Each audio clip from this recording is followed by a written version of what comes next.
Hey, good morning, everybody. Hope you're all doing well this morning, and thanks for tuning into the channel, man. I really appreciate you guys taking a few minutes out of your day to watch these videos. Definitely much appreciated.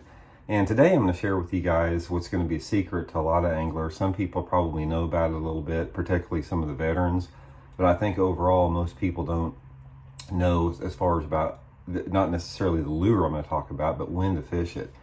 And this bait that I'm going to show you, once that water temperature gets above 50 degrees in the early spring, and up until it reaches, the mid to upper 50s, this is probably has accounted for more 4-pound bass for me than any other bait over the past 30 years, as far as that ratio of the number of bites you get per size. So, for example, when I get a bite on this bait, when that water temperature is like between 50 and 55 degrees, the fish average is over 4 pounds. So this bait probably carries the biggest average size bass that any bait I've ever fished in the early spring. And I'm gonna guess, when I talk about this, I bet 98% of everybody watching this video can't guess what this bait is. And so I'm gonna do a little housekeeping here right now. Just if you want to take a second and tell me, and shoot a comment in the comment section and tell me what you think this bait is. And here in a second I'll tell you. But housekeeping first, just want to remind you guys that on March 18th, Johnny and I have our next virtual seminar on Fish the Moment. You can sign up for this seminar right now. This is going to be a pre-spawn jig fishing tournament. We're going to cover every aspect about jig fishing, give you guys a bunch of secrets. Johnny's going to talk about offshore jig fishing. I'm going to talk about shallow jig fishing. It's going to be a really good deal, so sign up for that on fishthemoment.com. And also, thanks to you guys. If you guys were on our Fish the Moment live podcast last night, we had an all-time record number of viewers on there, of listeners, so appreciate that. If you haven't checked that, you can check out the clips of some of the podcasts we do by going to the new Fish the Moment live channel. And also, check out Fish the Moment, man. We got a ton of stuff on there. We got our lake map breakdowns. We got the virtual seminar signups. We got the blogs on there. We got all of Johnny's high-quality 30-minute videos. It takes him days to edit. So just a lot of good stuff on fishthemoment.com. So anyway, let's get back to this bait. The bait that I'm talking about here, that's my #1 early spring bait, is a buzz bait. Most people don't think about fishing a buzz bait when the water temperature just hits 50 degrees. But I'm telling you guys right now, under the right situation, there's not a better lure to catch a 4-pound class bass. The key on this particular bait is you have to know what type of conditions to fish it on when it's in that depth range. And so I'm going to give you guys a few tips on what to look for, the type of water, and some stuff on the set colors and how I set this up. Later on in some later videos, I'll give you guys some tips on how to modify baits and buzz baits and how to make them squeak better and all that type of stuff. But today I just want to tell you like when and where. Okay, once the water temperature hits 50 degrees, and normally it's about like right now, so we're getting pretty close to it in a lot of lakes across the country, you want to go and you want to start looking for the flatter banks, the flatter cuts, and the flatter coves on the lake that have water visibilities of less than 3 feet. So for example, it doesn't matter if you're fishing a lake like Lake Hartwell in South Carolina, if you're fishing back here in the Ozarks, if you're fishing Bugs Island Lake in Virginia, it doesn't really matter. Start going in towards the back parts of the coves, like the back 2/3 of the coves, because in most lakes across the country, most man-made impoundments, they start to flatten out towards the back. And particularly if you start to get up in the creek arms, you can get that little bit more stained water. So number one thing you have to do is you have to identify the part of the lake that has that combination of the flatter banks, a little bit more off-colored water, and position towards the back third of the creeks and the coves. Shallow water, most of the time when I'm looking for them, I'm looking to keep my boat in like not much more than 5 foot of water. These fish, when they get up on this type of cover and they bite these buzzers in that cold water, they're in shallow water. Most of these fish are going to hit in 1 to 2 foot of water. So that's the first thing you have to do. You don't really want to go into any water visibility of less than 12 inches. You're not going to get many bites. There's a magical window here between like 1 to 3 feet. That's what you want to look for. Ideally, 2 feet is perfect. If you have a lake that has some type of aquatic bank grass, shallow cover on the bank, like stumps or laydowns, that makes it even better, but you don't necessarily have to have it. So let's talk about the buzzers here. There's two different type of buzzers I use. I use the Megabass Jamaican Boa buzz bait, which has got a fairly large blade, and I use the old school lunker lure buzz bait. This buzz bait's like 30 years old. Old school lunker lure. These things have been around for almost 50 years.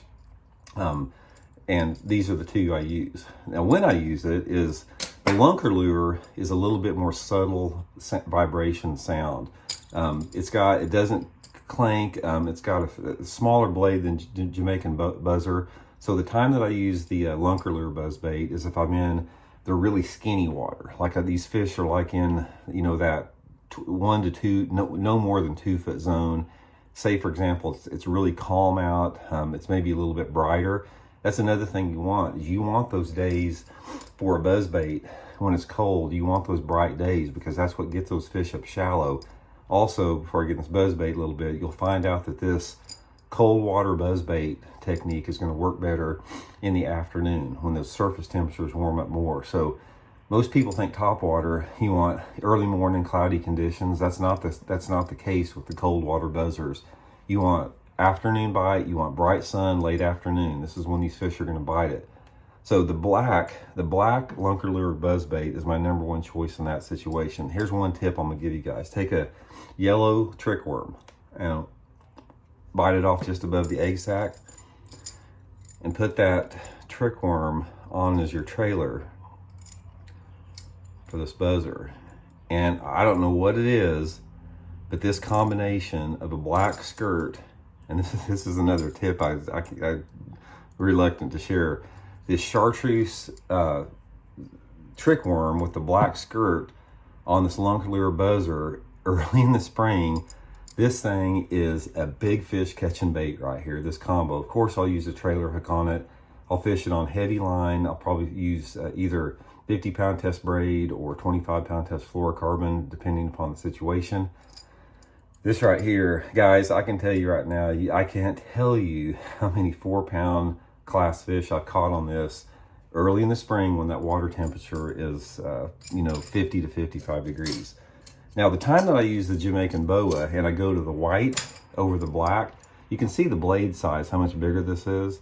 I use the Jamaican Boa because, under conditions that you have a little bit more wind. Say, for example, you got one of those early spring days, the wind's blowing 20 miles an hour. You got a little bit of chop to the water. That's when I go to the Jamaican Boa. It's a little bit noisier bait.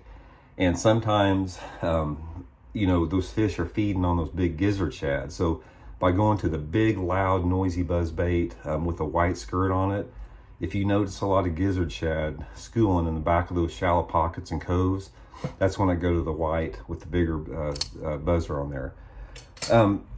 Retrieve is real critical on this. The thing that I like to use in there is I like to use a long rod. So most of the time I'm using like that 7'11" Megabass launcher. You want to use like a 7.5 foot rod, heavy line, and keep your rod tip high, because that combination of a really long rod and keeping that rod tip almost at 11 o'clock straight up in the air, you can really slow that speed of that buzz bait down. And that's the big key, is you want to reel this bait so slow that the blades are just barely churning the water.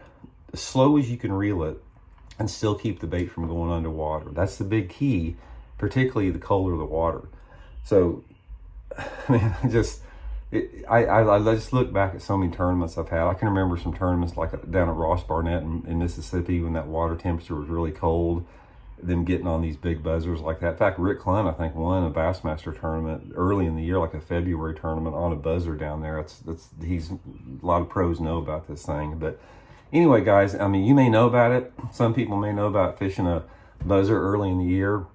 But I think the majority of the anglers out there, average anglers, don't realize that when that water temperature hits 50 degrees, most people don't think throwing a topwater lure. They're still thinking jerk baits or thinking crankbaits, spinner baits, that type of stuff. But right now, just trust me on this, guys. If the lake you're fishing, once that water temperature starts to get in the low 50s, head to the back of those creeks, find a little bit off-colored water, preferably the water that's a little bit protected, and just crawl that buzzer, man. Just barely barely crawl it just along the surface in that 1 to 2 foot of water and just see what happens, particularly on those warm, sunny afternoons. That's when you're going to do real good on it. So anyway, thanks for tuning in, guys. Appreciate you taking the time to watch this video. Man, if you haven't subscribed to the channel, please do so. We got 60% of the viewers out there aren't subscribing, so easy to do, man. Just hit that subscribe button, and you can always unsubscribe if you don't like what's going on here. So anyway, thanks for tuning in. Thanks for taking the time, and we'll be back later with another video. See y'all.